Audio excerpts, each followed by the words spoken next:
There's a way to live with the pain.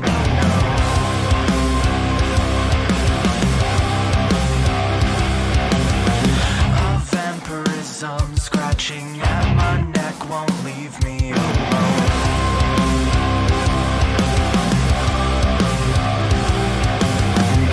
Will you see yourself back in the sun? The light it stings while the night it sings to me. And I'm normal how a story I can't tell, but they'll see the gift they've given to me.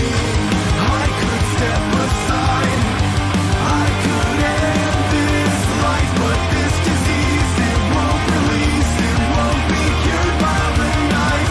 I guess I'm never coming back. I'm holding on. Good evening, everyone, and welcome to the St. Pete by Night Twitch channel, where we play St. Petersburg by Night, a massive multiplayer 5th edition World of Darkness Chronicle set in St. Petersburg, Florida. My name is Kent, also known as Misha Kent on all social media. I am the lead storyteller and host here on St. Pete by Night After Dark, which is our behind-the-scenes program where we talk to the storytellers, the players, the community members of St. Pete by Night. But sometimes we are lucky enough to talk to some of the movers and shakers within the World of Darkness. If you want to keep up on all things St. Pete by Night, go follow all that social media you see listed down below and in the description. Also, you can head on over to YouTube or here on Twitch and watch the previous episodes of all of our chronicles, of all of our stories, and of all of our episodes of After Dark. Our last mover and shaker we had on the show was Mr. Gone, who's been providing sheets for the World of Darkness for over 20 years. But this week, you guys, we have an amazing get. Joining me this week is World of Darkness Community Ambassador Huddy Von Schland. You may have seen her YouTube channel. You may have seen all of the amazing content she's been putting out for quite some time now. And she has been working diligently to create a wonderful community for all of you, as well as creating amazing content over on the Vampire the Masquerade Twitch channel. But we are going to get into all of that very soon. Let's go ahead and allow Huddy to introduce herself. Hello, Huddy. Hi. I don't know. I think you covered it pretty well. I'm Huddy, or is my name visible? My name's visible. Oh I'm yeah, Amanda. everything's visible. Yep. Okay. So Amanda, but I go by Huddy or Huddy Von Schland. And yeah, I'm a community ambassador for World of Darkness. I do most of my stuff over on TikTok for World of Darkness. And I am a storyteller, and I used to make lore videos, and I do all sorts of stuff, mostly World of Darkness stuff. Your YouTube channel is a bevy of amazing content because you've done game playthroughs and game reviews of various World of Darkness video games, as well as a variety of other titles. The lore videos are absolutely incredible. I've gone on a deep dive myself of your channel in getting ready to research for this interview, and there is just so much amazing content to be found there, and I think it's just absolutely wonderful what you've done for the World of Darkness community, and it totally makes sense why the higher ups themselves would take notice of you and want to bring you on board. But let's start way back at the beginning. Let's start, Oh, God. before all of this. How did you discover TTRPGs at all? Like, how did they come into your life? When did they cross your path? And what about them made you interested and want to get involved? Well, it's a very boring story. I had no experience with TTRPGs. I didn't even know what they were until maybe 2017-ish or 2016-ish. Okay. So a And recent I'm discovery. 36 almost. So, oh well, yes. I grew up in a cult, in a fundamentalist cult. So I was never exposed to any sort of media of any kind. So I had no idea what Dungeons and Dragons was or anything like that. Okay. And Um, yeah, go ahead. Oh, I was just gonna say, when I started my YouTube channel, I was living in Germany, which I still am, and I was having a really difficult time figuring out who I was going to be here in Germany because it was such a strange it's a weird culture shock and strange transition from coming from the States. I'm sure. And so I was just trying to figure out what I wanted to do. And so I started making YouTube videos. And someone said that I should play Bloodlines, and that's how I discovered what TTRPGs are. I personally believe, and I know that this is actually not a very controversial thought, that Bloodlines is easily one of the best RPGs ever made to date. And I love Dragon Age. I love, everything BioWare has made. But for some reason, that game is just still good to this very day, despite being a game made in, what, 2000 or 2000, 1999? 2004. 2004. Okay, yeah. So it uh, just holds up still. Well, yeah, with the again talking about community, with the benefit of community modders have kept because at if you try and play it without any patches, it's like impossible. Um, Yeah. um, honestly, playing Bloodlines wasn't my favorite game ever to play. I had a lot. I Really? struggled a lot with it because it was so Josh had a word janky was the Yeah. word he kept using describing it. I had a difficult time, fighting and figuring out the mechanics. Um, but I fell in love with the world I was in. I was so intrigued with the world I was in, and I got real obsessed trying to figure out what it was that this was because you can tell playing the game. The benefit of that game is that you can tell that there's a big, deeper world going on here than what's just being shown in Bloodlines. And so I just went on a Reddit deep dive, I think, and that's how I got in touch with Ian Watson from Onyx Path Publishing because I think they could see how interested I was. So, what was your first experience with the TTRPG itself, Vampire the Masquerade, or any World of Darkness? When did you get introduced? What was your first character concept? What clan? Tell us about that experience. You're gonna hate this answer. I did not play. Well, my first time playing Vampire the Masquerade was in like 2019, 2020. And I played in like a 3-shot or a 4-shot. I played a Lasombra. And then after that, I started storytelling, and it was only last year that I played in a full chronicle for the first time. I don't hate that answer, actually, because I started World of Darkness back in high school, which is a lot longer ago than I want to admit. But I had only played maybe 5 or 6 sessions before I myself also got thrown into the role of storyteller. And now I've been doing it for 25 plus years. Mhm. And I totally understand because you get the taste of it. You Yes. get a 3-shot or a 4-shot or even just a single session, and Hmm. then you want more. But World of Darkness is a very, or at least for a long time, was a very cult game. It was not the Yes. same level of a Dungeons and Dragons or a Pathfinder or anything like that. So finding people to play with was a difficult thing, let alone Hmm. finding somebody who knew the system well enough to run it. So I ended up having to tackle it myself as well and start running it. And I totally get that answer, and I totally get the reasoning behind it.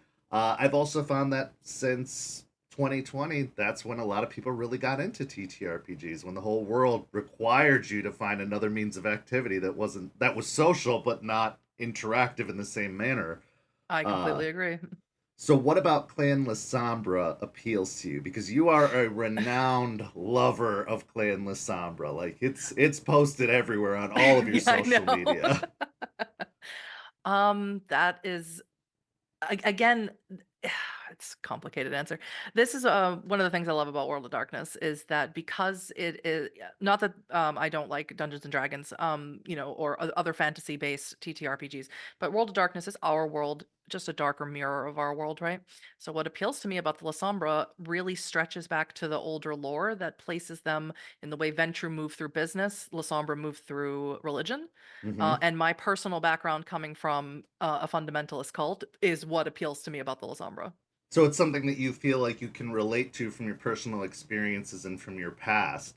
Yes. That totally makes sense, and I think that's another thing about World of Darkness that really appeals to me as well is how grounded in reality it is. Like Hmm. you can see the machinations of the world of darkness in our own history and in our culture. And I think that's something they did really, really adeptly with the lore throughout the creation of the game and the development of the game over time, is that they have found a way to weave it into the tapestry of our history and our personal experience, and that they've made all of these clans, all of these stories, so that there's got to be something you can relate to in the world of Yeah. darkness, even if it's not just vampire, if it's werewolf or wraith or whatever the case is. There's got to be a relatable element for everyone in some avenue, so there's a place anybody can get involved in the world of darkness if they choose to look for it. And it's interesting you bring up because I have Clan LaSalle. You're right. I have it all over my social media. It is my favorite. But for people who are like new to who have only had experience with fifth edition, I very typically don't go into that particular reason because it's not necessarily present. It's there. It's in Chicago by Night and stuff, but not to the extent that it was in the older editions. But so I like to say my second favorite clan, which is Nosferatu, and besides that was the first clan I played in Bloodlines. It's classic. It's such a classic trope of a vampire that there's nothing you can't love about a Nosferatu. When playing Nosferatu in Bloodlines, I've played the game so many times over and over again. But Nosferatu is hard mode in That was Bloodlines. my Like, first playthrough. I've wow, only played through twice. I played through as a Nosferatu and a Malkavian. That's the only two I've played through. Malkavian. Now I am a Clan Malkavian main. I've loved Malkavian Mhm. since I started. But are there any clans that you've wanted to play but haven't had a chance to? I All know of them. you run the game. Yeah, that's true. I suppose that's true. You don't get a lot of opportunities to play at tables. So you haven't So really. for the actual chronicle that I got to play in, and I'm gonna shout them out right now. They're over on Rolling Nomads. My storyteller was Golden Gwydion or Avery DuBois. I think they changed their handles. Avery, who's in a lot of my Berlin game and upcoming games. Absolutely fantastic storyteller. 20th anniversary edition Dark Ages game.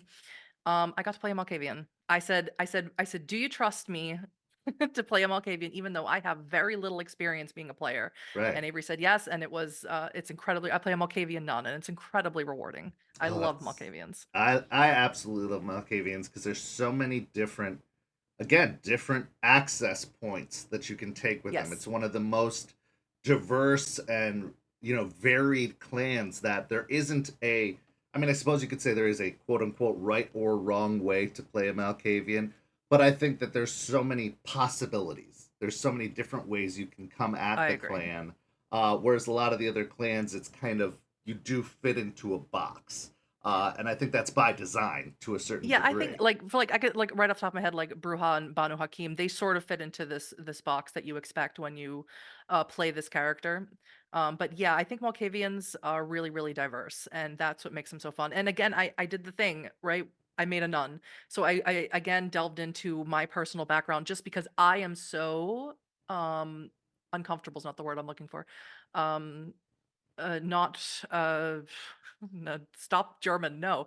Um, I'm so, not used to being a player. I can't there's a word that is not coming to my brain. What was your first experience as a storyteller like for you? Because I know it's a very intimidating thing for people, especially people who've never done it before or people who've spent, a vast variety of time as players. Taking on the role of storyteller for the first time can seem very overwhelming and very intimidating. What was it like for you? You're probably gonna hate this answer. The first time was a storyteller was on live stream, Wow. for You my just jumped friends. right in the pool.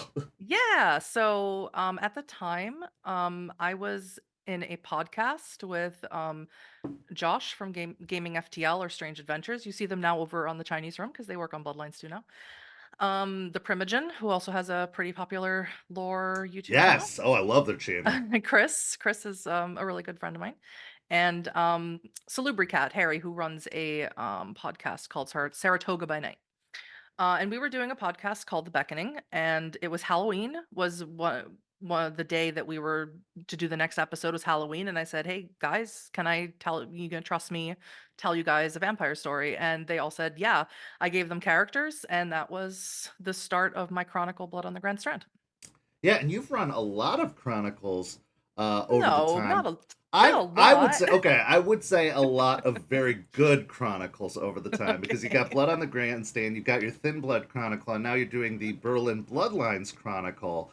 Mhm. Which of those chronicles has been the most rewarding or exciting for you? I mean, they are all are rewarding in their own Mhm. right because whenever you create something, to have it well received is a rewarding experience. But which one have you been most engaged with, excited about, or have felt the best about? I don't think I can really answer that question because I feel that way about all of them for different reasons. Right. Blood on the Grand Strand, obviously my first chronicle. It's like my baby. I always will. It's ended now, but I'll always hold on to it fondly as the my first, right? Are We Dead Yet is an all Thin Blood chronicle, and that was something I really wanted to do because I'm a huge fan of Thin Bloods. And Berlin Bloodlines is a game that I spent 18 months preparing for, because it has a very intricate. I When I story tell, I always try and push myself to tell a story that is unique, or at least in my mind, unique. And I wanted to tell a story about generational trauma, and I thought the Hikata were the perfect catalyst for such a story. So it's an all Hikata story, and I spent 18 months weaving different facets of generational trauma throughout the story, and it's come together beautifully. And for those that are interested, you can go watch all of these chronicles on Huddy's YouTube channel, Huddy Von Schland on YouTube. You can see the video versions, or I believe you also have podcast versions for those who do not necessarily have On the YouTube. ability. I still need to figure out how to put them on Spotify. I'll figure it out, guys. I promise. Absolutely. Uh, I'm a little busy because I have 3 more chronicles coming up this year. three more chronicles this year. Mhm. Wow. So, if you could give a brief synopsis of your previous two chronicles and then, the Berlin Bloodlines chronicles, what would be kind of your sales pitch or a sneak peek into those Oh, chronicles for sure. those that want to go back and watch them? So, Blood on the Grand Strand is a story that takes place in Myrtle Beach, which is the place I used to live. And at the time, it was quote unquote new because they were the new clans to V5. We feature a Ravnos, a Samitsi, and a Salubri, as well as a Tremere, in this coterie. And at the time, the companion guide had just come out, and we jumped right in both feet. Um, to tell this story, and that was the big thing. But it's Anarchs versus Camarilla versus Sabat. 3 ways in Blood on the Grand Strand, and it's really a lot of fun and very emotional, like all the stories I tend to tell. And there's a pirate in it. One of the coteries I like members is a that. pirate. He owns Pirate's Voyage, which is a real place in Myrtle Beach. For Are We Dead Yet? It's taking place in the same time as you'll see characters from Grand Strand inside of Are We Dead Yet? They guest star in each other's chronicles because it's taking place at the same time. And it's basically 5 friends who go on vacation to Myrtle Beach and get mass embraced by the Sabbat as Thin Bloods. That's amazing. That's absolutely amazing. Berlin Bloodlines is a little bit, I don't want to use this, a little more mature story because we all discussed that we're like, how heavy are we leaning into Hikata ickiness? And everyone was like, oh, let's go for it. If we're gonna do it, let's do it. Go in So deep. Yep. it's yeah, so it's very for those who know, you know. And it is a story told from all the coterie represent different bloodlines. They have the bloodlines lore sheets, and it is a story told of the different types of generational trauma within their own bloodlines, coming from as far back as Cappadocius being diablerized, to the very much more modern end of the Giovanni supremacy and the coming of the Hikata and all those things and everything in between.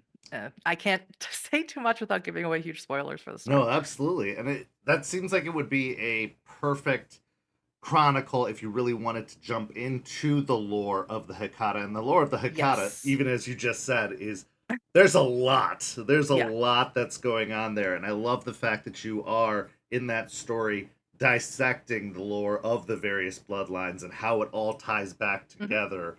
I think that's absolutely amazing. And one of the things about And I speak German in it a lot. is there translations for those of us who do not speak German? Yes, I put subtitles on the videos. Fantastic. Fantastic. One of the things I love of World of Darkness is the lore. I think Mhm. that it is one of the most developed settings, lore wise, that I have seen ever. I mean, there's obviously different settings for Dungeons and Dragons, Aberon, Faerun, Mhm. things like that. But World of Darkness has 30 years of constantly evolving lore. Yeah. Plus, it goes back to the creation of man and everything like that. Yeah, Uh, and depending on who you ask, and if you squint and try and click the pieces together, you can sort of make, things work together, and it's fun. yes, It's real fun. absolutely. What was the experience like for you? Obviously, when you discovered the game, you got into the video game, you got invited to a chronic, or you did your four shot. What was it like diving into that lore? Was that something that you were excited in? That was something that you Oh, were yeah. interested in? Oh, yeah. So like I said, after, scouring Reddit and being real annoying, I'm sure, to all the people on Reddit, asking questions, um, Ian Watson reached out to me, and, gifted me a 20th anniversary edition of Vampire the Masquerade, and that's where I got my start in the lore, and then I just went nuts, buying as many PDFs as I could, and just reading as much as I possibly could of everything. So we gathered a bunch of questions from our community, and since this question relates perfectly to this conversation, one of our community members, Wax, asks, "What are your favorite obscure or lesser known pieces of lore from Vampire the Masquerade?" I thought long and hard about this question, and I feel like the obvious answer is anything to do with Sam Hate, but I wasn't gonna bring that up because it's too much. Oh, Sam There's too hates. much. But I will say, if you don't know anything about Sam Hate, I do because that spans all of World of Darkness. That's not Mm-hmm. just Vampire the Masquerade related. Mm-mm. So if you want to look it up, or if you have the Wraith the Oblivion VR game, Afterlife, there is an Easter egg in there where you find an ashtray and it says hate on it. That is amazing. That It's is worth amazing. $25. It's worth it just for the ashtray at this point. No, no, the ashtray itself in the game is worth $25. Um That's So, incredible. but in something that's much more accessible, because we could spend the rest of the time talking about all the different, things of Sam Hate and all the goofy things he did. Um, my probably one of my favorite lore pieces. Now, there's a lot of, I don't know what I can say on your podcast that Everything, might be too anything. blue. There's a lot of, dick related things going on in Vampire the Masquerade. If you look at the old lore, especially Dark Ages lore, Oh which yeah. always makes me laugh. But probably my favorite is Vikos throwing their flesh crafted Yes. off a member in Hardestadt's face, Yes. Absolutely. and then Absolutely. leaving to found the Sabbat. So lore has been a fundamental part of all of the books over the years, especially going back to the revised and third edition books. And I feel like in the fifth edition books, there's been some teases to lore, there's been some updates on lore, but there's been a lot that they've left a little bit open ended, a little bit undefined. And that's something that I'm really hoping over time we're going to see more and more of that fleshed out. Like picking up the fifth edition book and then being like, well, Hardestadt's dead, blew my mind because it was a very like big revolutionary moment in the overall lore. So I'm really hoping that that's something that they'll fill us in with over time because they did pick up where the old edition just kind of dropped everything and said it's over. Mhm. They've done a really good job of picking it back up and keeping the story going, which I know is what a lot of us really wanted from back in those days. So I'm hoping we'll get a little bit more of that. But one thing I love about it is that the books always read like storybooks versus rule books. I love They that they do, give yeah. us a lot of lore and then they're like, and here are some mechanics that you can use to execute in Yeah. the game. But overall, what we're interested is in the story, and that's In the one of the meta plot. things. Yeah, that's one of the Um, things that appealed to me most. when people do ask me about the meta plot, which is not anything that I have any control over or anything to do Right. with, um, I always and they ask sort of like what is the bridge between 20th and 5th. I always point them to Beckett's Jihad Diary. I definitely recommend. It's a big read, but it It's a is a big good read. read. Oh, that could be another one of my favorite VTM thing. Beckett becoming a bride of Dracula. That's another one. I almost forgot Yes. about that. I just now I remember. I almost forgot about that. um, that's a good one. That does fill in a lot of little meta plot stuff. I am not. I don't really feel like I need a whole lot of meta plot, me personally, because anyone who has seen my games or has participated in my games knows that I am very much a don't ask me to play by raw, and don't ask me to follow the mechanics exactly as they're written for every supernatural creature, because I'm gonna do whatever I want to do, Yeah, whatever feels whatever's best best for for the story. me. I Absolutely. use the beckoning as a horrible plot device, exactly the way it's intended. I'm just like, you're going to the beckoning. 'Cause I just need to get rid of you. Um, but me personally, I'm glad Theo Bell shot hardest shot in the face. I'm so stoked on it. Oh, 100%. I love some of the updates, the fall of Vienna, like all of the things they've done, because I feel like the meta plot that they have been telling makes sense. That they Mhm. said that we're moving away from the old structure of how things have been for so long, the Sabbat versus the Camarilla, the tower being this undeniable force of structure, and now it's starting to break down that the Mhm. elders are leaving or dying or Yeah, I love that retiring. concept. I Yeah. love that it's in the hands of the young now, and they're left with this huge mess that they have to sort out. I love that Thin Bloods are becoming a focus and a primary thing that they're really leaning into, and I know that's one of the big exciting developments of Bloodlines 2 that's coming out, is that Thin Bloods are going to Mhm. be a much bigger part of the story. And so I do enjoy the idea that it's not just it's over, it's changing, and it's changing at a rapid Yeah. rate, and everybody's And it's holding it's on to keep fun. up. It's a fun concept to think about because vampires don't change, right? That's Yeah, a core concept to them, and then there's change happening all around them, and it makes them cranky. absolutely, absolutely, and that absolutely makes sense, and it stays true to the theme. Like, I know there was a Mhm. lot of kind of outcry between 20th anniversary and 5th edition that there were some major changes between the two, but I don't see anything inherently wrong with what they're doing with 5th edition. I like the story that they're telling. I like that they're saying that the world is kind of unraveling. That makes sense. That would be, in my mind, what Gehenna is that the world is now coming apart Mhm. at the seams, and you have to put it together. You have to try and survive in it. Well, yeah. I'm not a person who I think the 20th or older editions serve a certain purpose depending on what the story you want to tell. I With the mechanics as they are right now, I don't think I could tell the type of Dark Ages story, for example, I'd want to tell with the fifth edition rules. No. I don't think I'd be able to do it the way I would want to do it. I would probably have to have a blending of the two because I do like the hunger mechanic. But so I think 20th serves a really great purpose of telling stories, especially me if you want to tell a story in the 90s. That's a perfect catalyst for doing Yes. so. Absolutely. And in terms of this Gehenna idea, I like the idea that is sort of put forth in Beckett's Jihad Diary that it's cyclical, because you think of the world changing and everything unraveling. If you look back to Dark Ages, to when the first Inquisition happened and the first Sabbat, excuse me, Anarch Revolt and the forming of the Sabbat, I'm sure the Cainites, as they called themselves back then, thought the same thing. That like this is the end of the world because everything Right. we know is changing and the humans are rising up against us. What the hell? Yeah. You know? Well, and that's something they've really done a good job of orchestrating in the way they've released the books for fifth edition. Mm. There were the three pillars: mage, werewolf, vampire. Those were always expected. Those are the Mhm, big sellers. mhm. That's the point. But in fifth edition, they did something very, very interesting by releasing vampire and then immediately releasing hunter as the second book, because it really Yeah. does say, hey, humans are the biggest threat now. Before, humans were just a background piece, except for like the Yeah. Second Inquisition.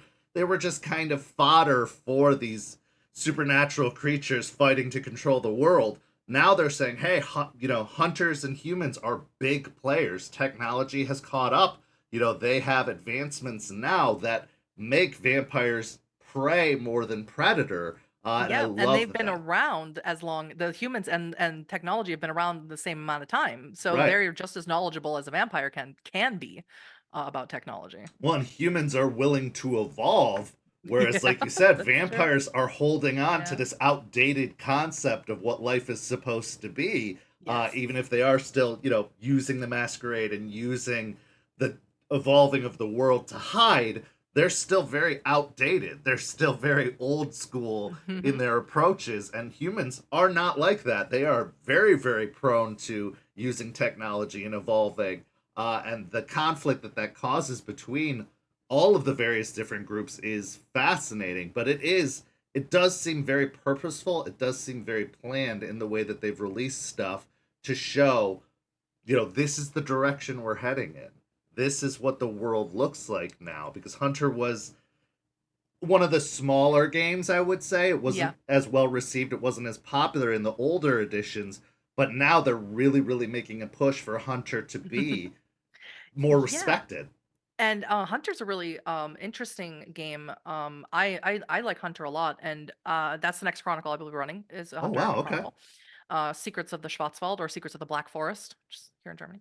But I like Hunter because it's so scary. If you really want to talk about a game that's really scary, is Hunter because you're just a person. I mean, you might have your drive might be awakened and you might be aware of the supernatural now, but you are just a person Yeah. with no special powers, and you're like, I mean, it's almost cruel the way I look at it. It's almost cruel that something, whatever supernatural mystical force that binds the world of darkness, awakens something in a regular person. It doesn't turn them into a mage. It doesn't make them go through the chrysalis to become a No. changeling. It doesn't do anything for them, but just makes them aware that these things exist. Yeah. And they feel compelled to go fight it, even though they are most likely going to die. It's so cruel and so scary.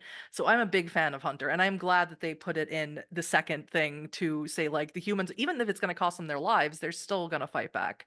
It should be very scary for every supernatural, but especially for the humans as well. Oh, absolutely. Absolutely. I love too that shows like, Buffy the Vampire Slayer, Yeah. dating myself here, but also No. Supernatural have Yeah. made hunters very, very appealing to people. We have two major Hunter Chronicles going on in St. Pete right now. Oh, that's And cool. we've got, many players who are interested in trying Hunter for the first time. And it's really cool that we have a means to do that. I'm glad that Werewolf came out. I'm the Werewolf storyteller right now, and the Okay. Werewolf system is fantastic. But Hunter is actually getting a really good surge of popularity, and I think that shows like that really, really helped. Another thing that I've really enjoyed about Fifth Edition is I feel this is the first time ever that it really does feel balanced between splats. It feels like they are really creating a world that you could have a werewolf and vampire chronicle. You could Mm-hmm. have I hunters agree. involved, and that it's not going to be absurdly imbalanced systems. Because clearly, in the 20th anniversary or in the older editions, they were never meant to cross over. They were very much No. meant to be separate games using the same kind of veil of the same setting, but very, very separated games. But now, Hunter, Werewolf, and Vampire, from my own research and Mm-hmm. exploration, are very balanced. You could have crossover between those three Yeah, you splats. absolutely can, and it's fun because even the sheets, even the structure of the system and the character sheets are very similar. Absolutely. So, and which of course is so you can jump from splat to splat as a player or a storyteller. But also, I don't think I've ever told a chronicle that doesn't include these other supernaturals because it is so easy for me to just plug and play them. Yeah, they have to cross over. I mean, there's going to Hmm. be crossover, and even in the way they write the allies and antagonists and all the sections Hmm. at the end of the book, they're like they reference hunters, they reference Yeah. werewolves, they reference mages in there, and so they're meant to coexist. They're meant to exist in the same world and be And they rivals, do, or yeah. and they do. Yeah. And this time, this is the first time since the system's release that I feel like they're really taking that into consideration and saying, hey, we might have a chronicle that somebody wants to run a vampire, a mage, and a hunter in the Hmm. same group. Can we make that work? And it does really feel like they are putting a lot of emphasis into that. Another thing that I've really enjoyed about the systems, and I'd love your thoughts on this, is that it feels like they are releasing them and teaching you what's coming next with each release. I've talked about this on almost every episode of After Dark because it's something I love, but like Vampire obviously was the starting foundation. It always has been. Hmm. It's always been people's kind of entry point into the world of darkness for a lot of people.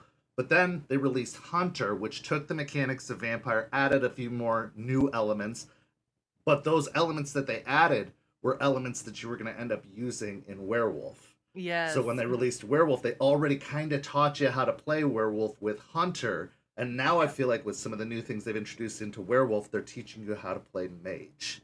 So they're slowly Could kind of be. initiating you into each step. That's something I've absolutely loved about these releases. It feels planned, it feels coursed out, it feels like they have intention for the way they're releasing things, and I think that's just absolutely amazing, personally. Um, so I have no comment on any of those things. I totally understand. I'm just expressing my love for it because No, I mean I that's do that's think great, and it's absolutely, I will pass that on to work on Monday. yeah, it's absolutely wonderful. So let's talk about that because you have released such great content and really dove in and obviously made some really good connections based off of some of the names that you've mentioned. You got the opportunity to become a World of Darkness community ambassador, which is so cool. Absolutely so cool. What does that actually mean? What does being a World of Darkness community ambassador entail, and how did you get involved with it? Well, I got involved like most people did. I saw a job posting for Own Paradox for work to work for the World of Darkness as a community ambassador, so I applied for it. And was a few rounds of interviews with various people on the team, and then I got in. And so what my job is I work exclusively, or not exclusively, excuse me, I work directly. Words are so hard. I understand. Dire- directly with Outstar, who is the community manager. Basically, I help them with any, trying to keep this as NDA as possible, with any tasks that they have. Oops, that they have going on that I can assist them with. And that's as clear as I could be about that. Understandable, yeah. And also, I do a lot with social media. Is mostly what. So I have another community ambassador who does mostly Discord stuff. Outstar tackles a lot of the Instagram stuff, and I tackle mostly the TikTok stuff. So stuff that you see on the Vampire the Masquerade TikTok and the World of Darkness TikTok, I do.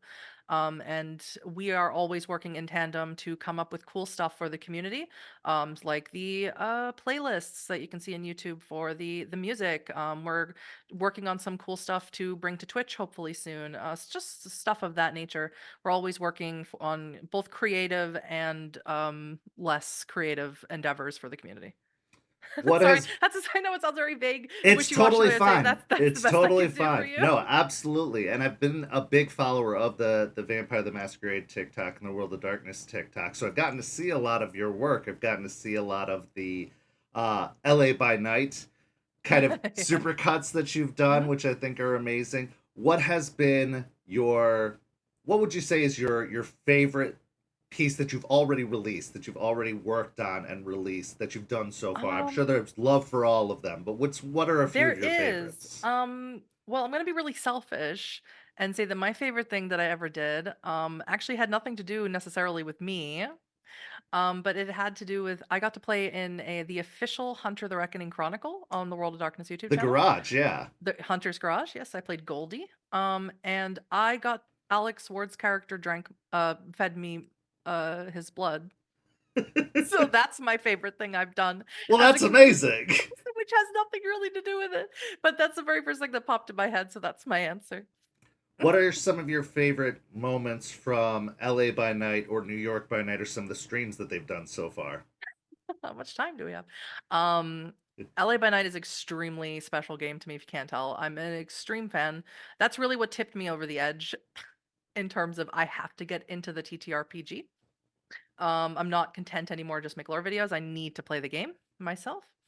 Probably my favorite, literally any scene with Eva, who is my favorite character from LA by Night. But probably one of my favorites is season 3 episode called Hollywood Forever, where they have to rescue Jasper off of the Hollywood sign. That's probably the episode I would point people to, even though you need the background of it. It's just such a fun, exciting episode. Oh, the Uh, Jasper Eva relationship is easily yep, my best takeaway from that yep, entire show. Is I love that relationship because it shows romance, but it shows very realistic vampire romance, yeah, which a very lot of toxic. people misconstrue as Hmm. this. Yeah, anyway. No, no, no. It's true. A lot of people forget that about vampires because they're all, at the end of the night, they're predators and should be solitary predators, and they only, get together in coteries or get together with each other, out of just a necessity. Because although they're solitary predators, being solitary also leaves you vulnerable, right? So out of those necessities. My favorite moment from New York by Night has to be Jason playing Isaac Sire.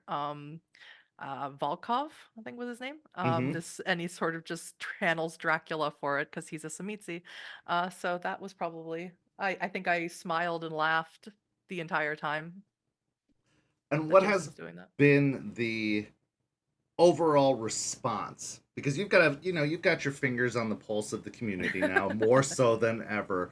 How do you feel like the response has been for the community? Do you believe that it is like a growing, you know, flourishing community? Do you think that there's a lot of positivity coming into the community? Because I know one of the things about old World of Darkness, way back in the day, is that a lot of people felt that the game bred toxicity, that it Mm-hmm. created a very toxic environment. And I know that's something that puts a lot of people off from trying World of Darkness, but I've also felt since a lot of good work has been done on behalf of the company, on behalf of the community, to try and purge that element and try and create a more positive atmosphere despite the very dark content material. I'm going to be extremely controversial when I say this. Anybody who really loves Dungeons and Dragons, I'm so sorry, but I'm going to be really controversial when I say this. I am a big lover of those YouTube videos that are like Dungeons and Dragons horror stories. Mm-hmm. um, or TTRPG horror stories, however they're referred to. And I watch those all the time. I subscribe to 5 or 6 different, and not just because I'm sort of researching in the sense where I'm seeing how many of those stories are World of Darkness based, but also because they're horrible. And I would love to know if I can jot down as many red flags as possible. I will. Yeah, um, out of you could have 100 stories of TTRPG horror stories. 95 of them would be Dungeons and Dragons, and 5 of them would be World of Darkness. absolutely. And of the 5 that are World of Darkness, you will see the most amount of comments of people then just totally, excuse my language, shitting on the game. Um, Even though they just watched 95 um Dungeons and Dragons games that had bad players or bad DMs. They aren't shitting on the game. They're Right. shitting on those people. But when it comes to World of Darkness, they shit on the game and the people. And Absolutely. I don't and maybe it's my naivete because my experience with World of Darkness, I have very little experience with other TTRPGs. Maybe it's just me, but I think that there is, as you said, a stigma with World of Darkness where they think it's just a bunch of edgelords and cringy people, and that the game deserves to be crapped on, even though Dungeons and Dragons has a significantly higher fan base and has significantly higher amount of horror stories involved with it. So that's my feeling about that. Yeah. In terms of positivity in the world of dark, it is extremely positive, and it's due to a lot of people like you, Matt Stormcrow, who runs Exeter by Night, people who make content that is easy, digestible. TikTok has been an enormous tool to make 60-second, 30-second videos that just let you know that there is this thing that exists, and if it interests you, here's how you can find out more. Even further than that, Jasper Talk blew up like crazy. Um, and just having whatever Jasper Alex's natural riz, right? Just absolutely exploded TikTok's brain. And so many people just flooded into World of Darkness spaces just wanting to know what that was. And that's enough for me as a community ambassador to say, okay, we have something special here and it can draw people in. Will they come and sort of shop at it and then leave? Yeah, but some will stay. Yeah. Some will be some people, especially people who are in the TTRPG space who have only played Dungeons and Dragons, they'll say like, "Well, I want some, I like playing Curse of Strahd, but what if I was Strahd?" Yeah.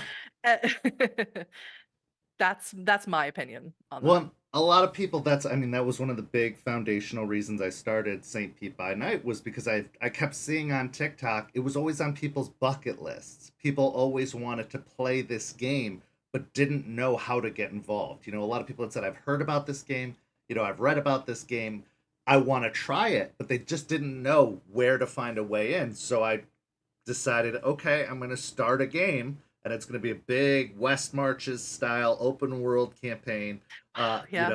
and to just Wild. give people an So access wild. point. Yeah, and the response was overwhelming. I thought I Mhm. was going to get 20, 30 people, which is manageable. Instead, I had like 250 people join at the launch, That's ended up crazy. starting the game with like 90 plus characters. That's It crazy. was insane. I But wonder now that you say that, I wonder how many people who are in the TTRPG space are just afraid to admit that they want to try it. Like because they've heard so many, people who are just like they're I mean, I've seen people who say that they don't play anything but Dungeons and Dragons and any other kind of game that they want to play with vampires, they just put it in the D&D system, the D20 system. for sure, So I wonder if there's people who are just afraid to like say that out loud there now that you mention it. absolutely are. I can say it Wow. firsthand because a lot of the people I talked to and was recruiting recruiting for the game, I really had to convince them. Like I really had to say, Wow. "Hey, what you've heard, I can't say it's not true. I can't say those Mhm. things didn't happen and that there weren't problems in the community before. But like you said, it's the same everywhere. People are going to It people. is, They're going to be how unfortunately. they are wherever they are. And being able to create all these safety tools that have really come into play over the Yeah. past 10 years or so in TTRPGs that have really, consent sheets and Mhm. all these things have X really cards helped. and Yeah, all sorts of things, it's yeah. really helped. And I think that also with safety being my first priority in creating the community Mhm. versus, worrying about story or accuracy or anything like that, safety was our first priority. I think that really made people comfortable. And now some of those people who really took some convincing, it's their ride or die game. Like we have I people who love were that. all about That's D&D wonderful. and now they're all about VTM. Several of our storytellers didn't even really want to play when we first started and now they're storytellers here. So That's it's yeah, that makes me so happy. That's amazing. I yeah. love to hear that. And that's given me a new perspective now, honestly. I have like I said very little experience D&D or any other games. So people, were it's opposite people knocking down my DMs wanting to play in my games all the time. So I don't think I ever considered that to Yeah. be a thing, but it must be. It absolutely is. It absolutely Wow. is. I think there's just I Makes mean, me sad. it does. It makes me sad too because yes, VTM played its part in the quote unquote satanic panic of the 90s and early Yep. aughts and even further back than that. Mhm. But so did D&D. D&D really was Oh, yeah. the start of the Mhm. satanic panic. Like that's where it all started. And yeah, because VTM does deal with darker relatable elements, it does take part in And our in our world. world, People yeah. feel very, very threatened by it, but we've had people from all different walks of life join our game. And yes, some people have come and gone, as is expected, especially in an Mhm. endless kind of ongoing community setting. But we've had people that I would never have expected to try Vampire the Masquerade love I it love and still play that. it to this day. Uh, I you love know, that so from much. various faiths and various regions and all across the world. And it's so great to see people giving it a chance, giving it a try, and growing from there. And so I'm really hoping that the community continues to thrive and grow, especially in a world where there are so many distractions. There's new game systems coming out all the time. There's all these things. My love for World of Darkness and Vampire the Masquerade, it's still my number one game. It's still the game that it's my go to, it's my passion, and I've now dedicated my life to it.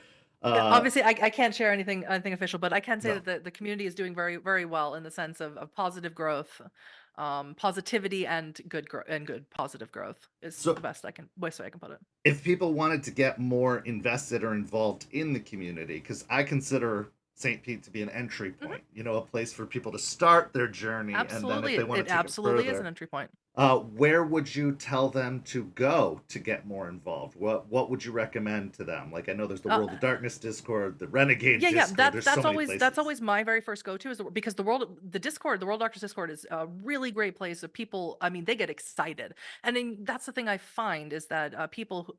I'm sure it's the same with Dungeons and Dragons, but people who find VTM and you find it, and they're like, "Oh, let me talk to you about it. Let me share all the things I like about it, and let's like it together." And that is very much the way the World of Darkness Discord works. When someone comes in who's new, everyone is just like, "I am here for you." you want to send me a DM, let's do it, you know? Absolutely. So that's where I would send them personally. But yeah, absolutely. St. Pete's by Night, Exeter by Night. Really checking out the World of Darkness TikToks. They're quick little lore bites, worldofdarkness.com, all those places. Yeah, and that's another thing is that there's just so many resources we didn't have when we first started. Like when I first started, if you could find the books, that was a great Yeah. start. If you could even find them, and now there's Storyteller's Vault where you can get all the Mhm. old resources. Renegade is doing a really good job of publishing more and more material because it was kind of quiet there for a while they were Yeah, changing production yeah. companies and everything like Yeah. that. But they have the But Play Renegade series as well, yep, I with little love the Play supplements, and Renegade. you can do as a storyteller. It's a lot of fun. Yeah, it is fantastic, and I'm really excited to see what's coming next. I'm not going to ask you anything. I'm not going to even get into Oh, well, you that. can ask, but I'm not gonna tell you Yeah, anything. exactly, but I'm very very happy to see the creation of content just seems to be ramping up more and more and more. Considering that a lot of people don't remember this game really started in like 2018 2019. This edition did, Mhm. but over the past year we've gotten more books than we've gotten in the 3 or 4 or 5 years before that. And Yeah. it just seems to be consistently ramping up. So you've mentioned Germany several times that you're from the Yeah. States. What, I'm going to ask more personal stuff Oh, about your no. journey. What made you decide Germany? What made you decide to move out there and get into, Well, I got married to a German. Okay, okay. Is the short and sweet simple answer of it. And so, yeah, that's so, they wanted to move back to Germany, and so we did. The end. I Sorry, th- I don't no, have it's exciting stories. that is exciting though because I think when I think of Vampire the Masquerade, I think of Europe. Like Oh, really? that's the place. If Okay. you really want to think of vampires and the world of darkness, it all kind of takes origins in the old world. And Mhm. so I think that it would be very cool to see or be a part of the community and a part of that atmosphere. Because yes, a lot of modern vampire takes place in America and America. whatnot, but if you want to think of Dark Ages, if you want to think of Mhm. the foundations of the camera, that's all in Europe. And Yeah, so yeah. being able to have that kind of context right outside your door, being able to walk out into that world, being able to travel all Yeah. across the continent over there must really give a lot of inspiration for storytelling. And so, what what do you think is one of the biggest sources of inspiration for you out there? Out there. Well, my first 2 chronicles, as I said, took place in Myrtle Beach. So, and that was just me recalling my when I lived in Myrtle Beach for several years. Which is not where I'm from, by the way. If you can't tell, I don't have a southern accent. Um, I For Berlin Bloodlines, I don't live in Berlin, but I took a lot of my inspiration came from the different culture here in Germany, which is just so incredibly different from the United States. For example, in Berlin or in Germany in general, promiscuity and nudity is not really frowned upon or looked at as anything sort of like wrong. Like there is a leather fetish club like right next to the supermarket I go to a couple times Amazing. a week. And you just walk by there and it's nothing and nobody cares. And like when you go to the lake here, you don't wear clothes most of the time because nobody cares. You're at the lake and it's hot and you're going in the water and like who cares that you're not wearing any clothes? And that is just such a different like attitude. And like in Berlin, for example, which is sort of like the nightlife capital of Europe, the most famous, infamous techno club in the world is Berghain, which is in Europe, Berlin. You can go partying for 3 days straight. So the way clubs work is they open from Friday to Monday, and they'll stay open for those 3 days completely, and you can stay in there with your stamp and just party for 3 days. For 3 straight Just the days. Yeah, yeah, they don't close. They open Friday at like 1 a.m. or whatever, and they close Monday at 4 or 7 a.m. or something to that effect. And you can just stay there for 3 days, and that's pretty common. Everybody knows that, and it's not weird, And you go to like, really, wow, 3 days, and everyone's like, yes. Why else would you go clubbing in Berlin? Who's gonna go clubbing for 4 hours? Like, no, Yeah, if you're gonna go, really yeah, lean in. yeah, and that's sort of like, yeah, I do that every weekend, and I'm like, okay, you That's know. that's Um, unbelievable. I think more to your point though, in Dark Ages stuff is I'm surrounded by beautiful architecture. The building I live in right this moment has a gargoyle on the outside of it, just for rain, to get rain out, and was built I think in the 1800s or something. Surrounded by beautiful architecture everywhere and dark Gothic architecture, and it's yeah a lot very inspiring. I took a lot of pictures of the architecture around me and put it up in the Discord for all of my American players to see, so they can sort of get a feel. Everything I live in a place where everywhere is a cobblestone street, Yeah. so Yeah, you feel very it's much these like you're walking through another snapshots of world. history Yeah, just still exist to this very day. And yeah, Victorian Age Vampire was one of my favorite supplements they released because of the whole, Jack the Ripper, Gaslight yeah. saga of vampire. It just seems like the perfect setting. I mean, that's Mhm. Bram Stoker's Yeah, Dracula. That's so the many insane things. asylums starting up and stuff Absolutely. like Oh that, my and the god. workhouses and all those things. Yeah, It's one of the things I wish they'd done more with. I loved it, but I know it wasn't as well received as Masquerade or Dark Ages. But I yeah. loved that time period, and I would have I, loved to I see think them I think expand it's upon. weird. I think to that point, I think Dark Ages is far back enough away where it feels a little bit more fantastical and like you can just sort of do whatever you want with it. And Modern Knights is Modern Knights. Everyone lives in the Modern Knights, so we know what Right, that is. But I think Victorian is just like not far away enough, but also too close at the same time to really get a good grasp. Is my feeling when I was reading it right, personally. yeah, that totally makes sense. So one of the phenomenon I, experienced when I got into World of Darkness was that I started constantly seeing through the lens of the World of Darkness in my day to day life. So when I chose where I chose for the setting, it's the city I live in Florida. I would walk around and I could be like, "This is a Toreador city," like because there's a lot of museums. Art is huge here, like absolutely massive here. Do you experience that yourself? Like when you are traveling, Um, when you are going, are you seeing it obviously from your own perspective as someone who lives in the world, but also with yeah. that World of Darkness kind of lens over of saying like that would be a great vampire haven. That would be, a great. I do. But more so because where I happen to live is the Black Forest, which is pretty famous, I think. All the Grimm's fairy tale stories take place in Mm-hmm. the Black Forest or the Schwarzwald.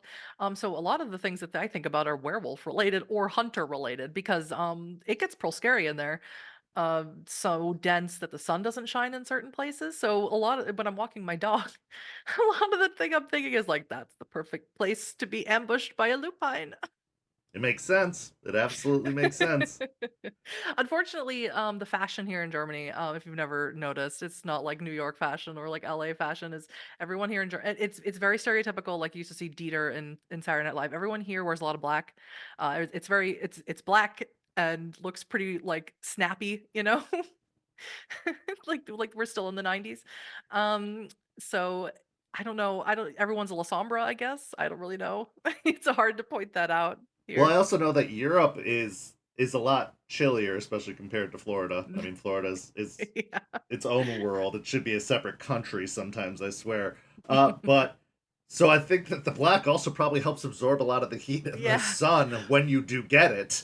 So it probably. Yeah, it's very much a statement here. You know, you a lot of you want to be look professional like okay, there's this for example, if it's late and you're tired and you know you're just wearing sweatpants and a t-shirt, you don't have any issue, right? Like just like going to Walmart, right? Right. That's not an issue. Now, Here in Europe, you don't do that. If you're going, so even if you're going to the grocery store, you're dressed looking nice. yeah, you That's not a have to thing. You get present an image. You're not going to be the, yoga yeah. pants and a hoodie No, type no, look. no. Yoga pants is for doing yoga, and jogging pants are for doing jogging. Making Sport, as we say, make sport. But if you're going to somewhere, if you're going downtown to go get groceries or wherever, you're dressed pretty nice. And so and nice is black. It's slimming. It looks good, looks clean, and that's sort of what everyone dresses like pretty much here. Which I love because I wear a lot of black myself. But no, so unfortunately, I don't get to walk around and go like, "That is so very Toreador of you," because I'm like, "That's so very Ventru of you in your black suit," I guess. I'm guessing you're getting a lot of Ventura and La Sombra, basically, for the most Basically, part. yeah. Yeah. Big black sunglasses, so I'm like, "Nice." So I want to ask you some more questions about your campaign because we have this question that was submitted through the community that you said is one of your favorite questions that was Because I asked. know who it's from. And I want to get into that, but first, before we can, so that we can give some context for this, your Sure. Berlin campaign specifically, can you Mhm. give me a brief rundown of each of the characters in that campaign before I ask this question? I gotta be disappointed in my answer again. Brief rundown of Berlin characters. Okay, sure. First we have Edgar, who is a banker of Duncern. He is the money guy. He took no dots in Oblivion, and he thinks dead things are gross. he Why hates not? that he hates that all of his cousins cut off appendages and make little things like from the Addams family, and they torture him with it and tease him about it because he thinks it's gross. um, we have Tullio, who is a Giovanni, and in the lore of my game, the purge that happened when the Harbingers of Skulls went through and killed a lot of the Giovanni. I had that in Berlin. Most of the Giovanni were killed, and he's one of the few Giovanni that are left. We have Imogen, who is a Lamia. She's actually a Giovanni, but she's an adopted Lamia, and she is a part of the Bahari, and she is a cultist. She worships the Dark Mother, which is fun. Maria is a Rossellini. She's very into wraiths and ghosts, and she's sort of unofficially the mistress of ghosts. And she sells a lot of haunted objects in her shop. And last we have Adelaide, who is a Nagaraja, our flesh eater, and she is sort of our resident serial killer, and she gets rid of the bodies for everyone by eating it like a big old snake. So, Tyler asks Yes. if the player characters in your chronicle were characters from It's Always Sunny in Philadelphia, who would they be? I hope Tyler watches this because they Oh, he have no will. idea how much I struggled thinking about this question all day long. And I have just the worst answer. So here we go. I have to pick Edgar, our banker of Duncern, as Frank, simply because he's the money guy and he has 5 dots in resources. And I have no other qualifying thing for that. For Dennis, I have to go with Tullio or Giovanni just because he is so smarmy and so arrogant, and we love him for that. But that's very Dennis vibes. For Charlie, I'd have to go with our Nagaraja because she's always eating gross things, and so is Charlie, and it's always sunny. Um, for Mac, I think I'd have to go with Maria, I guess.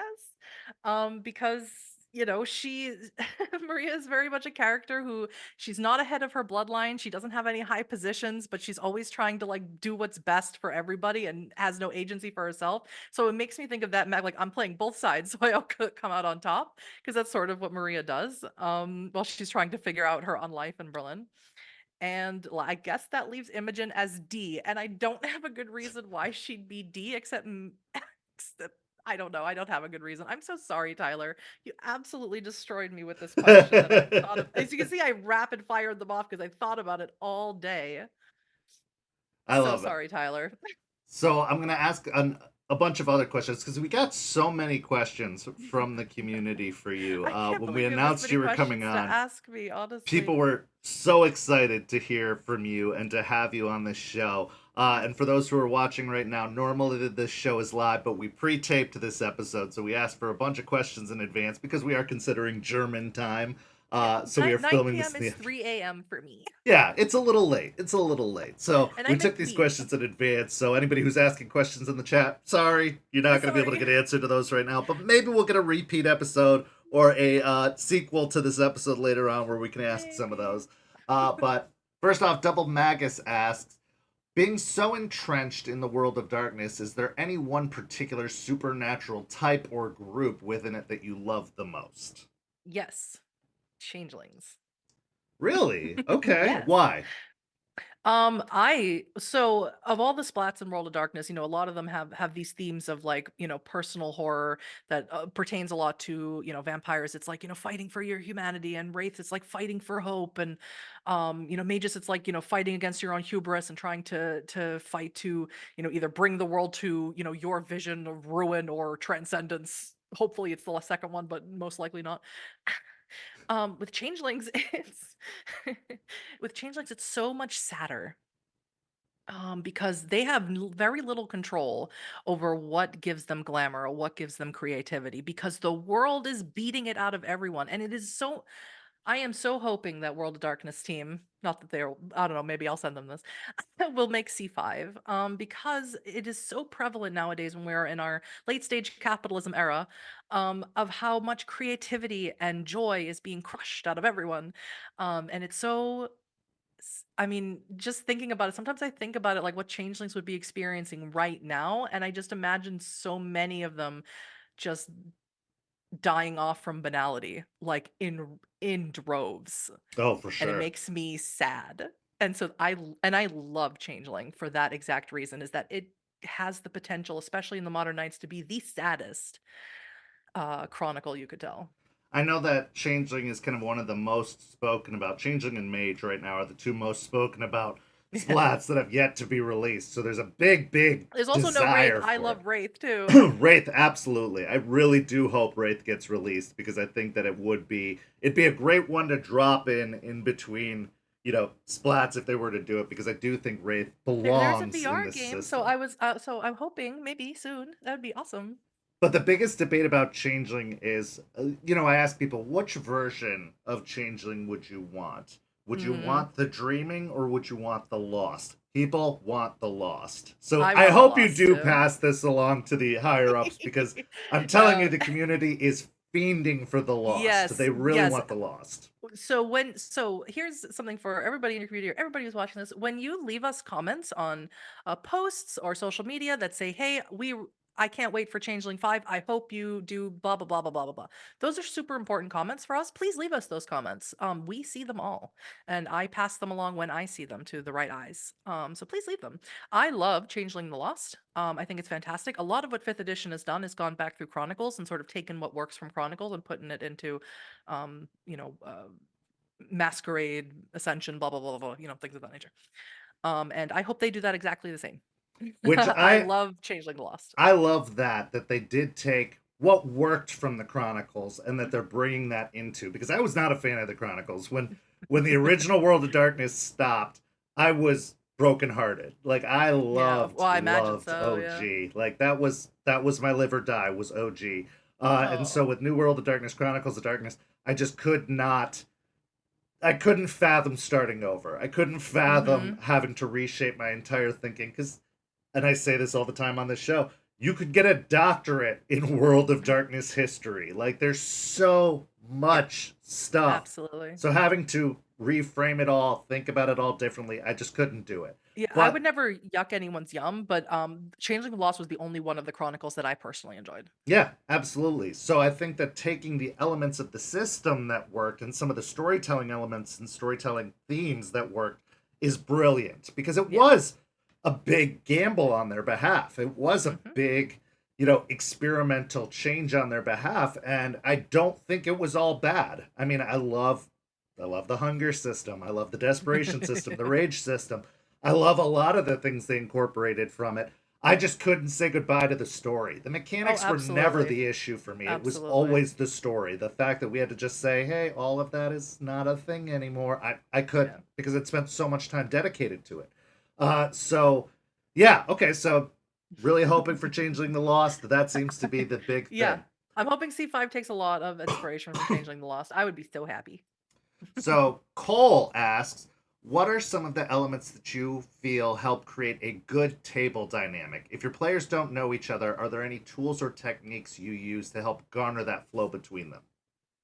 Yeah. So when I have players who aren't super familiar with each other, the very first thing I do, obviously is session zero. I do that with even players who know each other. But then I take us through a little scenario where I have everyone's characters work together to some goal to help establish those connections early on in their characters. I set up a Discord where I open for every chronicle that I run where I open up in character and out character channels for every single player so they can talk, and I am there to monitor if there's any issues. Mm-hmm. And I encourage everyone to let me know how your character relates to the other characters, to give me, for them to speak to each other. and to establish some sort of bond with their characters, because that really helps break the ice and it really helps make everyone feel a little bit more comfortable, especially if you're nervous playing with people you don't know. Absolutely. Yeah, one thing that I've done is I've done in character interviews. Like they all go on a talk show because I'm like, if these characters That's good. especially have known each other for a long time, or my werewolf pack, they supposedly had known each other for 6 or so months. I asked them really out of left field questions, like, "What's your favorite color?" Because That's it's good. likely the rest of the group would know, but they don't think about that when they're Hmm. creating the characters. And I find that that creates a comfortable in character dynamic of asking them these odd, left field questions. I'll pick any character questionnaire online and I'll just go through and ask. And obviously, I'll leave them the option to opt out of certain answers if they don't want to Of reveal course. those details about their character. But even just simply like, what do you usually do on a Tuesday night? Just Tuesday specifically. And I find that How do that you also like helps your create. eggs if you're a Yeah, werewolf? exactly. Exactly. Like, those kinds of questions do make a huge difference, and it does help people settle into their characters and Absolutely, really I'm get to know absolutely their going to steal that. characters. I'm Yeah, it absolutely works stealing that. so well. It works so, so well. So the next question also comes from Double Magus, who asks, with how grim dark most people tend to see the world of darkness, what hopeful/light elements do you recommend to prevent people from drowning in it? Mhm. So, my chronicles tend to be a little bit more on the grim dark side. So certain things that I do is very first, number one is I make sure that everyone has a touchstone that is a positive touchstone. I don't require my players to have all their touchstones can represent something negative about humanity that For still sure. connects you to humanity. But I require everyone to have at least a positive touchstone, someone that your character does care about, so that when things get too grimdark or when their characters are going through a especially hard time, I can use the touchstone to sort of ground them, make them feel better, whatever is required of the situation. Two, I tend to make at least one NPC, but I make more, who are fun. Who aren't bogged down by all the weight of the world of darkness, and they're just sort of cool and chill or whatever. And I tend to make them comedic in nature. I tend to do my best to make my players laugh in the situations. Usually it's a Malkavian. But in Berlin Bloodlines, for example, it's a Samdi because that's fun. And finally, I make sure that in between in a season, that I have a sort of episode where I give them a task or let them do or ask them what they want to do that isn't plot relevant, that isn't something heavy, that doesn't require that, a touchstone is in trouble or this thing is going to happen, where they Doesn't can have to be just end of the world all the time. yeah, Yeah. where they can just go to a club, go to a bar, go to Elysium, go to the beach, depending on which chronicle I'm running, and just do whatever, and just have a full RP session where they can just chill out and bond, and it helps remind us that these characters are people. They might be vampires, they might be supernaturals, but they still have feelings, they still have wants and desires that sometimes overshadow all the bad, plot relevant stuff that's going on around them. Sometimes they just need a break, like everybody else.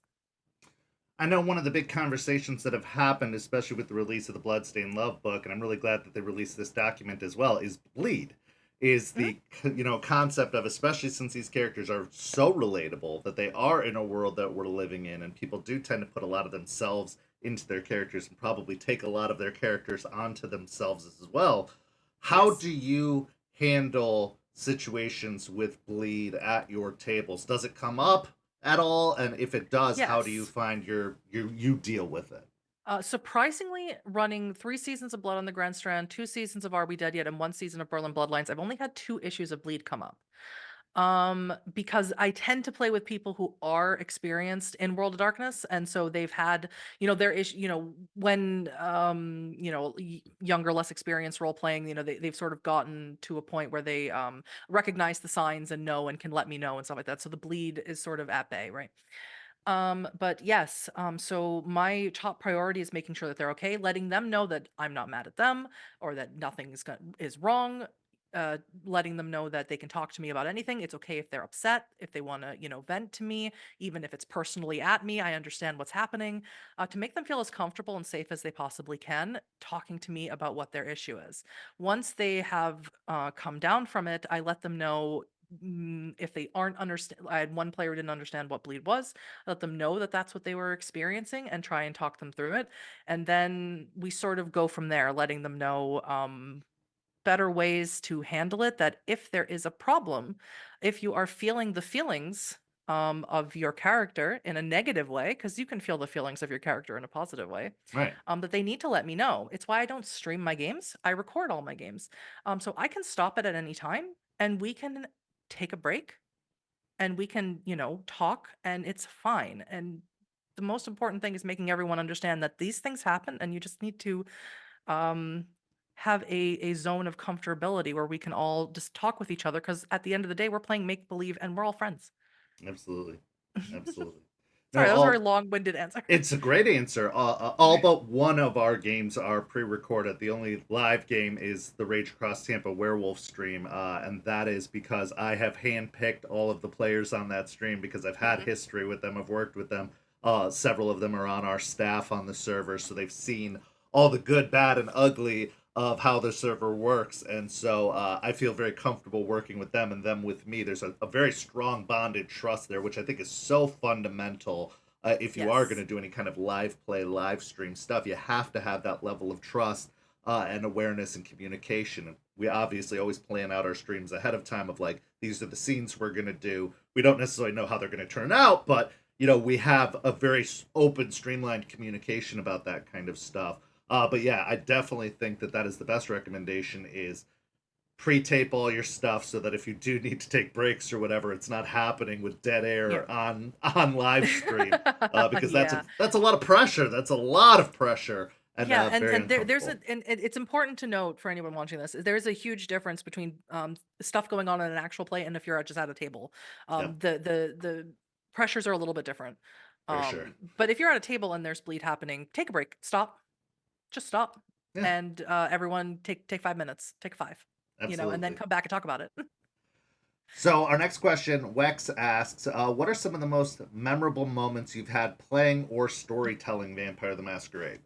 Uh, um, I thought about this a lot too, and I was struggling.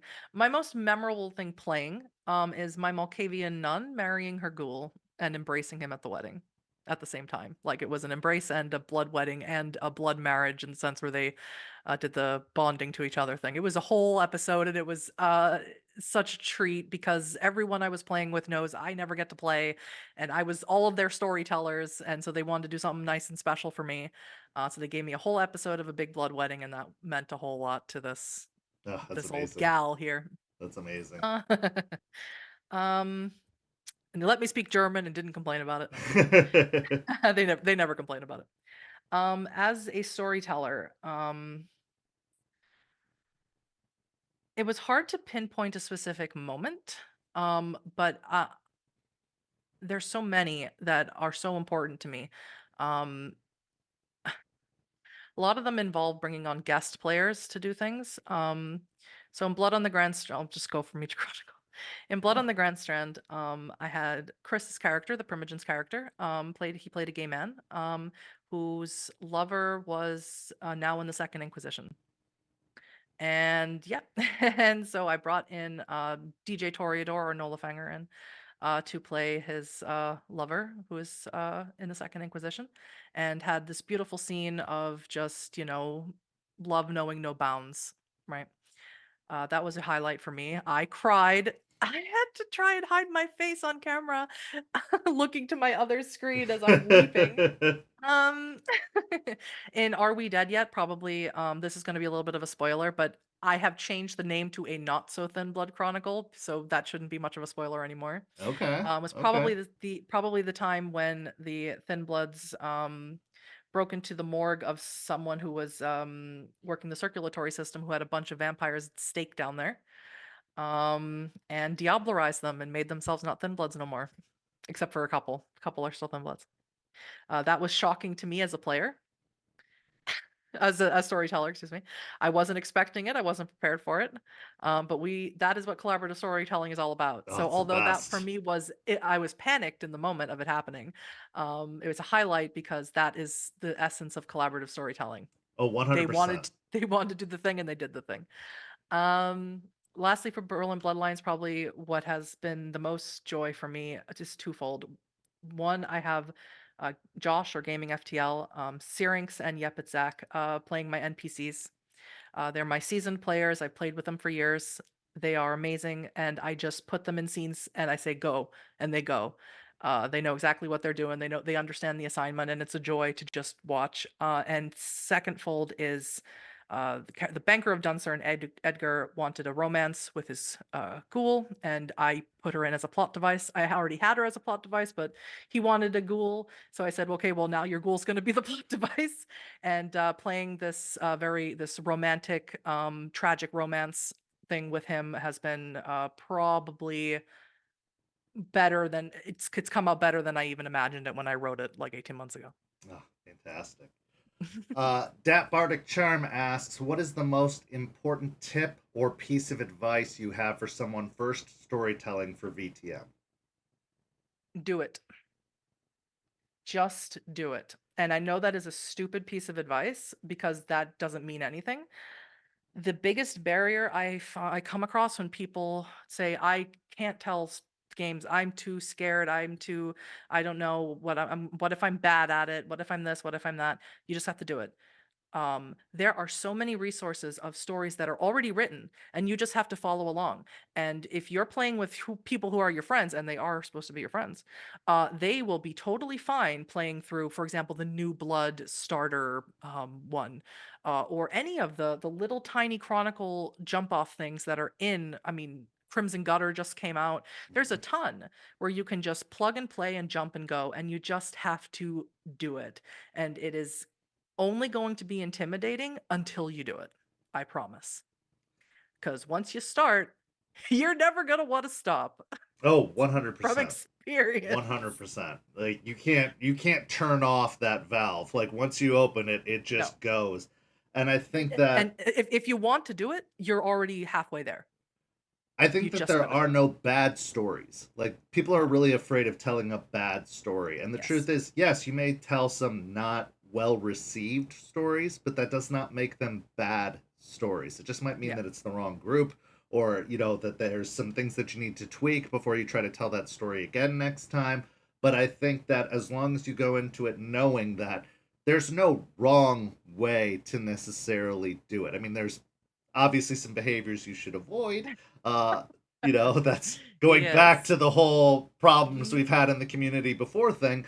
But there aren't bad stories. Like you learn something new from every single story you tell, every single campaign or chronicle that you run, no matter what system. I mean, there's no wrong way to do it, and you're gonna learn by doing it. And as long as you take what you've learned from the one you've just told and adjust for the next one you're going to tell, you're going to Yes. constantly get better and better and better with each individual It's telling. it's the same with anything. Practice makes perfect. Hmm. And the only other advice I'd offer, don't do what I did. Don't start off doing it on live stream. Don't do that. No, no, no, The pressure is too much. Don't do that. no. I've been storytelling this game for 20 plus years, and I just started live streaming an active chronicle earlier, at the end of last year. Like that's when I first started getting comfortable live streaming it. So I definitely recommend just get a group together, tell a Mhm. story, tell several stories, tell dozens Yeah. of stories. Don't worry about Start doing with it one live shots. stream. Just Yeah, pop, pop, pop. absolutely. Absolutely. Just knock them Uh, out of your system, get some of the yeah. rust banged off. But I think that we've all been in a culture that has been telling us stories our entire life, starting with fairy tales, leading to, more advanced storytelling. I mean, some of the best storytelling ever is television shows, movies. Like Hmm. we've already started to absorb storytelling at our very core from, Star Wars, Marvel movies, whatever your means of media is. Even true crime podcasts, like we have gotten storytelling kind of ingrained into our bones. So we all have the ability to do it. I truly believe that. Like everybody has the ability to tell a story. And so, yeah, Absolutely. you just have to do it. I agree. I couldn't agree more. Um, Double Magus asks, do you feel there's a need to balance the various games within World of Darkness due to the inevitable cross-type gameplay, or is it better to allow each group to shine due to type? Is it better to keep them separate, or is it good to have that kind of cross-play balancing? This is a question I have no issue answering. I'm not really experienced answering it because I've never had a crossplay chronicle. I want to. I've it's been in the back of my brain forever, but I've just never gotten around to it. But I spend a lot of time incorporating supernaturals into my chronicles, like as many of them as I can. So I honestly, I say go for it. I say really whatever works for your troop, do it. You want to try it, try it. Unfortunately, I don't have the experience to know if which one works better. Yeah, I'd be stoked to do it, honestly. I could say for sure that, again, with the experience that I've had, fifth edition more than any previous edition is as cross table balanced as World of Darkness has ever been. So I truly believe that any time to try it, now is the time to try it with the current system. Trying to Mhm. do so with 20th anniversary or older editions, you're going to run into a lot more speed bumps of imbalance. But I do believe that that has been a mindset, and I know you can't speak to this or aren't sure, but that definitely I think has been considered in the way they've designed the system, as I talked about at great length earlier. I think that that's been considered, that's been a consideration, and that it really is, if you're gonna try it, this is the system and the time to try it in, which is why we do it on St. Pete. Yeah. So yeah, I think that absolutely, it's possible, and I wouldn't say it's a need, but I would say it's a very cool benefit. Um, Krizaz Yep. asks, what city would you like to see get a supplement made for? One of my favorite books was the Rage Across books or the By Night books. Are there any cities that you'd like to see that done with? Easy. Easy. LA by LA by Night. night. That makes sense. That makes sense. Easy. Los Angeles by night. Updated version from the revised, I think it was revised edition. Let's go. Well, Let's and do now it. they've created a whole bunch of new canon for it because Yeah. LA by Night That's what is that's it. canon. Yeah, yeah, yeah. So, yeah, they should absolutely update it with all of the interesting, and they have the lore Yeah, yeah, sheets yeah, for yeah, the yeah. characters and everything Put now me in, too. coach. I'll help write it. 100%. 100%. I know that one that I've been asking for and would love to see is Miami by Night, Mm. because I think that Miami flipping to Anarch, all of this stuff they've kind of Mhm. hinted at, I would love to see it fully fleshed out. Also, Florida's kind of never been touched. They've referenced it, they've That's fair talked enough, about it, yeah. but they've never actually said anything in Florida. And I think that of all the cities in Florida, Miami would be the one to do because it has Sabat history, it has Cam history, Mhm. and now it's Anarch based. And I think that I think I'd love to see that one fully fleshed out. But yes, LA by Night, considering all they've done with the lore, they could And do an Paris. I update in think New Paris York. would, if I have to pick one in Europe, Paris. Absolutely. Like Oh, Spain. I'd love a Paris book, especially if they talked about the history of Paris. Yeah. 100% all the way. Um, so, oh, the Chrysalis also asks, the rulebooks have mentioned all the different ways to play and connect with people for World of Darkness. How important do you think that has been for the growth of the game, and what advice would you give to communities like ours to expand our presence and help World of Darkness grow as a whole? Well, I think you're already doing a great job of what you're actually doing, making videos on TikTok and promoting your Twitch and YouTube. Anything, honestly, um, me as a community ambassador, it warms the old dead heart to see so many communities doing that.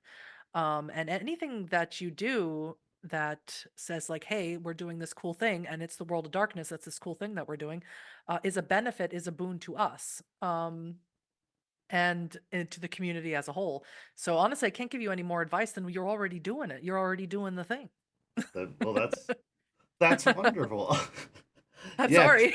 No, no, that's great. Because it is kind of constantly at the forefront of my mind of, and it's not at all based on ego. Because I'm like, people are gonna like what they're gonna like. They're gonna watch that they're gonna watch. But I do constantly think, as the creator, as the driving force behind it all, along with my staff, is like, are we helping or are we Yes. hurting? I want to make No, sure no, we're no, not no, no, hurting. I no, want to no, make sure no. we're helping. No, anything where there's a group of people who get together and have fun playing World of Darkness games, whether that's online or offline, it is a benefit to the IP, Yeah. is as simply as I can put it. Because that's what it's all about. Yeah, because I know my dream job was to work for White Wolf for 10, 15 years. And so I'm always just like, I want to make sure I'm helping, because if the opportunity were to arise, of course I would jump at it. But Hmm. yeah, I want to make sure that that's one of our things is that we aren't misrepresenting the game, is that we aren't putting out a product that is actually harming the IP because I want to see World of Darkness thrive. When White Wolf closed We its all do. doors, when, they shut down the original story and everything. Hmm. I was devastated. And so Yeah. to discover that fifth edition came back, keeping the same canon, keeping the same lore, and continuing the story, now more than ever, I'm like, let's make this huge. Like, Hmm. let's keep this going for as long as humanly possible. Because yeah, I'd hate to see it end. So Kyrie asks, with humanity for vampires, Hirano and Hoglosk for werewolves, ostensibly hubris for Yeah, I mages, remember this question. what H statistics would you propose for Changeling and Wraith? Corollary, can we petition for Hunter's despair to be renamed Hopelessness? No. No, I have no control over that. Um, no, obviously, enough. It's just my brain where I have terrible brain power. No, I would be happy with less alliteratives, honestly, to have to remember because I That's start fair. getting them confused.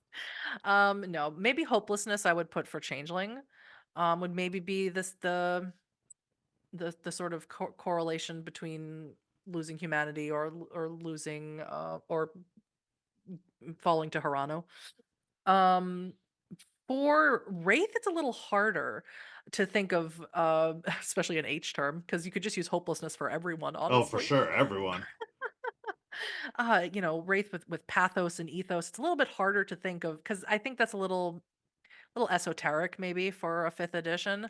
So I don't know what they would use. So I'll leave that to better minds, honestly. I thought about it like most of the day and I was like, can't think of anything besides pathos and ethos. What else would you use? And I'm like, that's for the smarter writers than me to come up with. So, is there anything that you can kind of point us towards or get us excited about? Is there anything that you can hint or I mean, I'm not trying to put you on the spot. The answer of no is perfectly reasonable.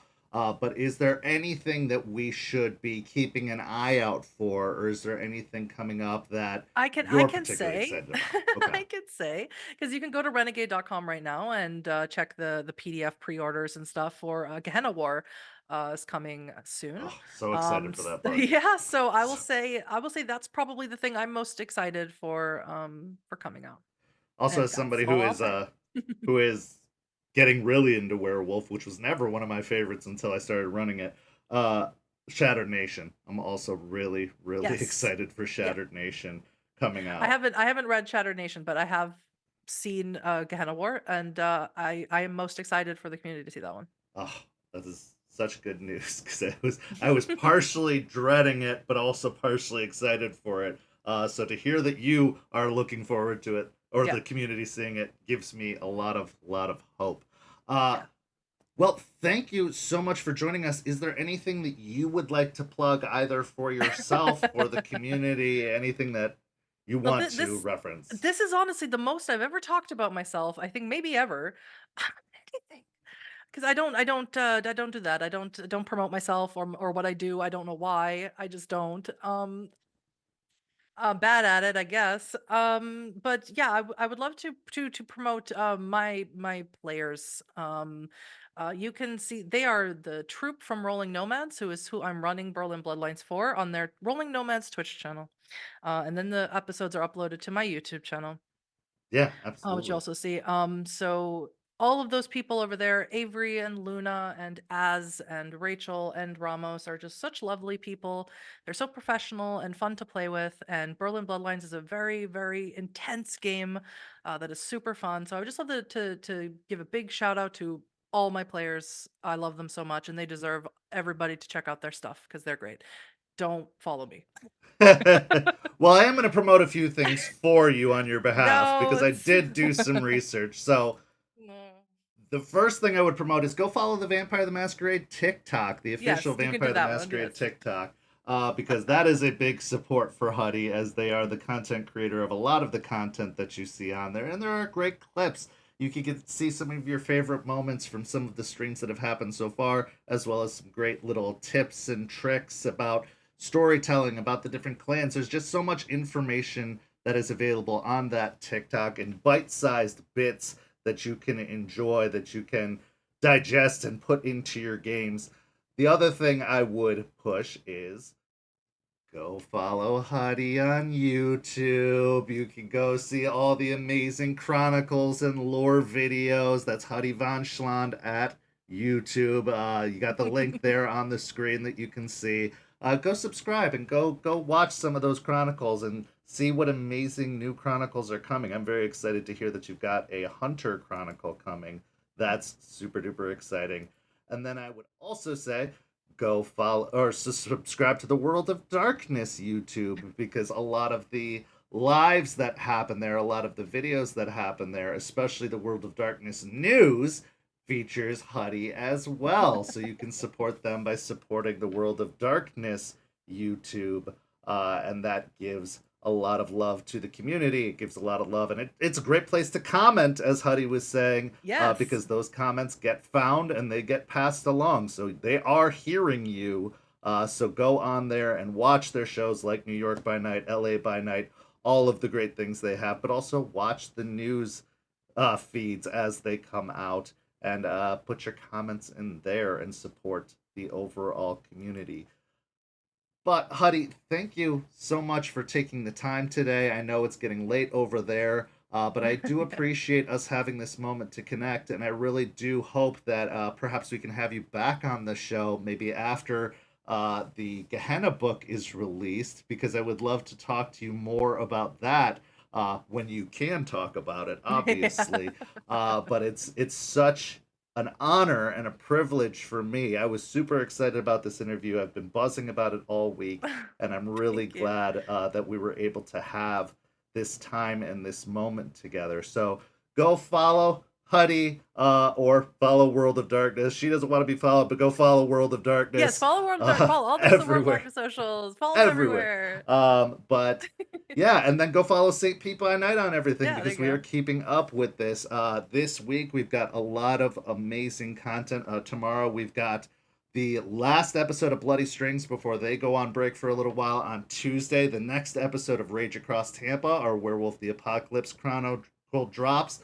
On Thursday, we've got Don't Get Caught, our Vampire Anarch Chronicle. On Friday, we've got What the Hell Is That, our Hunter the Reckoning Chronicle. And then next Saturday, we are going to have another mover and shaker of the World of Darkness. The Burger Krieg will be joining, who is a big content creator of World of Darkness material. So we will be back with that. But thank you so much for joining us tonight, and have a good evening, everyone. Thank you.